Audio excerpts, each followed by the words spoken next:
Let's cook ginataang manok with fresh papaya. Let's start. Okay guys, magandang araw na naman sa atin lahat. Ang lulutuin ko ngayon ay ang ginataan manok.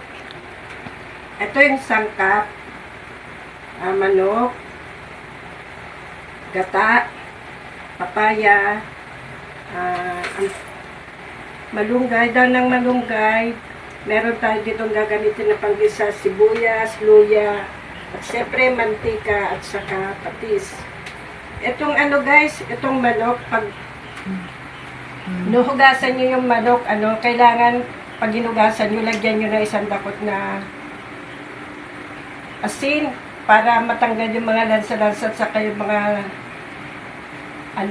mga hindi magandang nakadikit sa manok. Tapos hugasan mabuti. Tapos i-drain lang natin pagkahugas. Pag na-drain na, ibababat natin sa kalamansi na may asin. Siguro pwede rin mga 20 minutes or 30 minutes. Tapos guys, ganito ang style ko ng pagluluto ng gatang manok. Ipriprito natin yung manok. Then, let's cook first the chicken or manok. Okay, isaalang na natin yung kawali. Tapos, painitin lang yung kawali bago lagyan ng mantika. Tapos, iprito lang natin ng bahagya yung manok. Okay, lagyan na natin ng mantika. Mainit na yung kawali.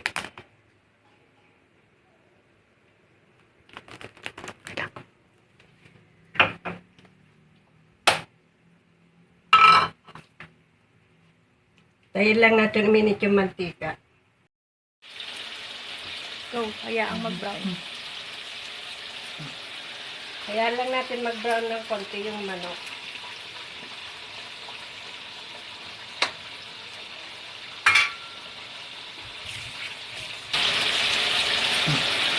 Kaya lang natin mag-brown ng konti yung manok.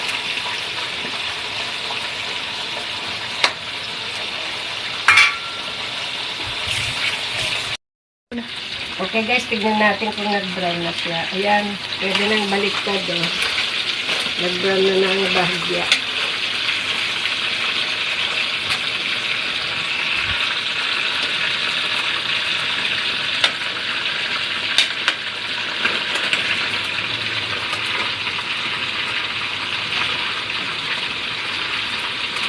Ano to guys, mga 1 kilong manok ito, itong ginawa ko.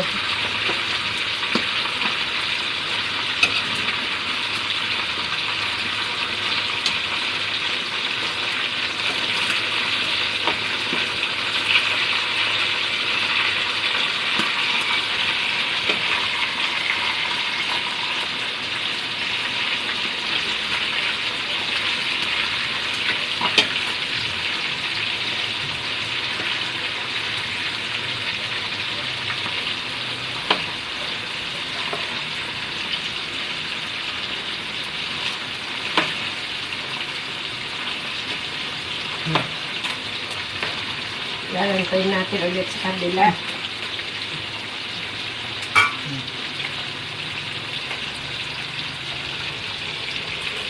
After a few minutes, Okay guys, pwede na nag-brown na siya. Hanguin na natin.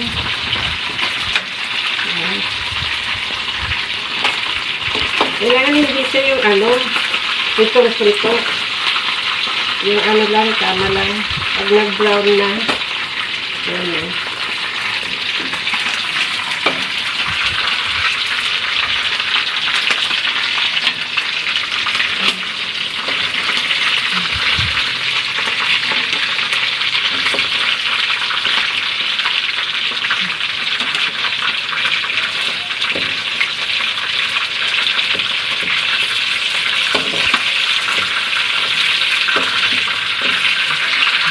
at once naprito na lahat ang guys, so manok, naprito ka na siya Ngayon, magbabawas tayo ng mantika. Tapos, dito na rin natin niluluto kasi yung residue ng mga manok na pagprito. Sayang din, malasa na yan. Pampalasa din to. Mantika lang ang itira natin. Papanggisa lang sa sa sibuyas at saka luya.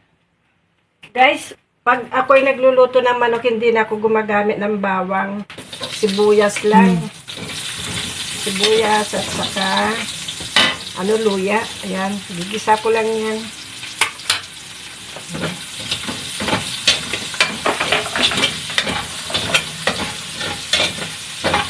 Parang mas masarap kasi ang palasa ko pag ang manok ang niluluto ko. Lang, sibuyas at saka luya. Ayan.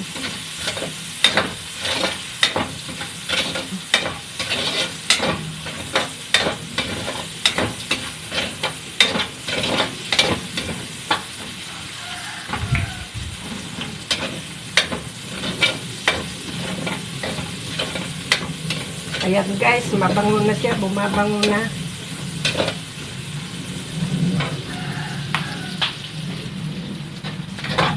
Ito, ilalagay ko na yung pinirito natin na manok. Tapos,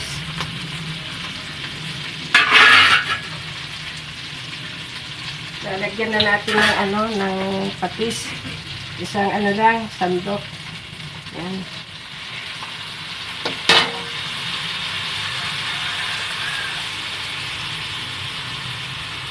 Tapos paminta. Paminta na crack.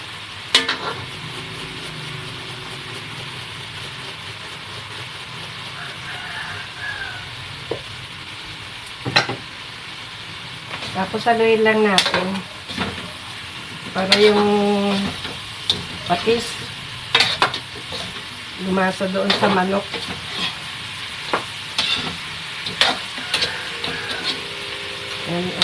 Ayan guys, naigisa na ng bahagya.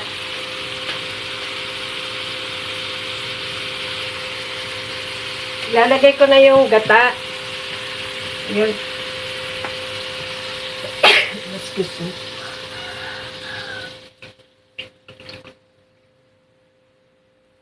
Dalawang baso yung nilagay ko na dito. Na gata. Ayan.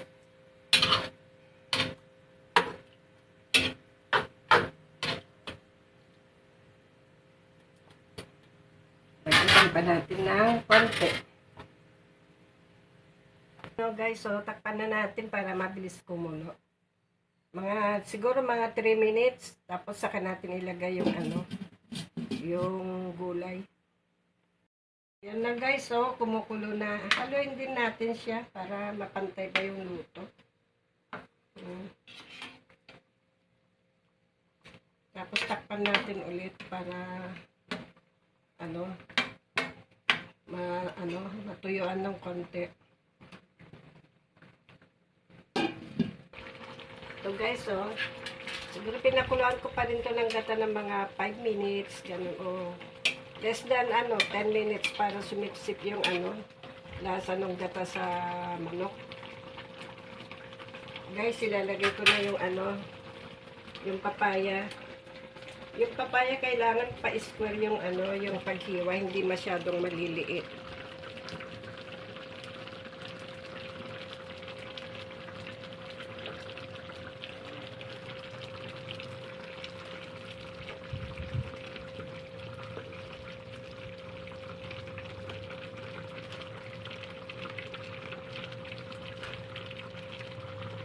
Kaya babaw na rin natin yung Okay lang kahit lagyan ng sili o hindi.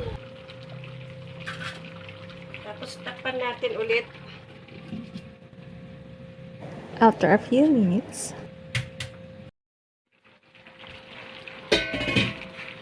Okay guys, haluin natin para yung maluto yung papaya.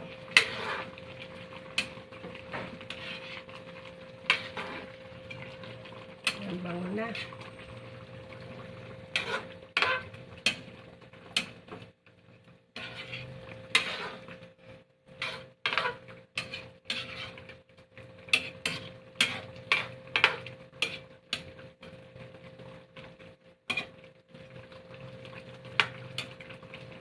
Takpan natin ulit guys, pero pala, Kung gusto niyo may konting sabaw, pwede niyo naman dagdagan yung yung gata, yung pag kayo nagpiga ng gata, dagdagan niyo na lang para pag yung gusto niyo may sabaw pa,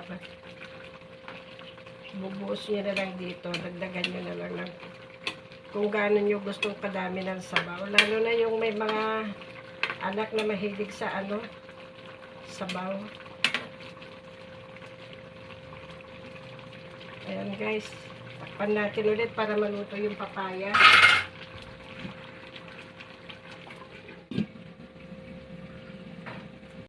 Tignan natin kung luto na yung papaya. Ayan guys, pwede na. Na siya. Tapos ilagay na natin yung yung malunggay. Ayan. Ang palasa to, maganda sa katawan.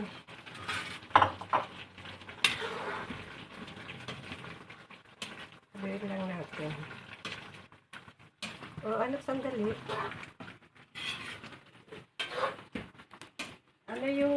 Guys, yung isang gata, tatlong, ang nilagay ko dito, tatlong baso, or cup. Tatlong baso. Kasi medyo marami yung yung pangalan nito, yung papaya, isang malaking papaya yun.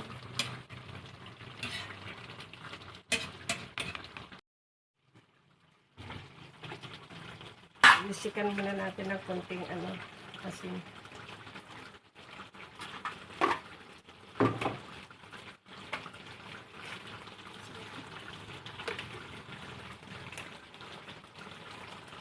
At konting asukal.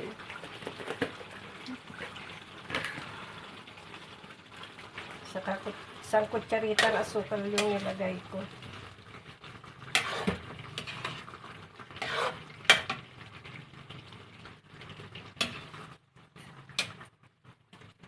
Mix lang natin para mahalo yung nilagay natin na patunaw yung nilagay natin na asin at saka asukal.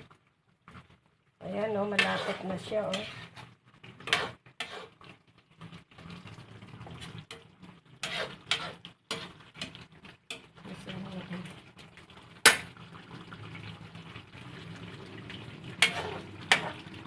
Tikman ko muna kung tama yung alat.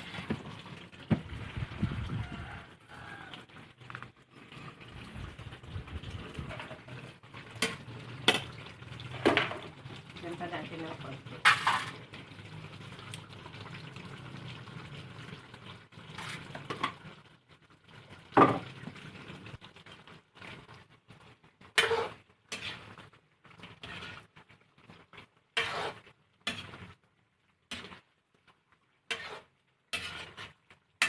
Yan na guys, yung ginataan na manok. Ganyan ako maggata ng manok. Tignan nyo guys, pag pinirito nyo yung manok, hindi siya na nagdudurog. Nandito na naman yung taga-tikim ko. Itikim daw. Ay, kandali at mainit.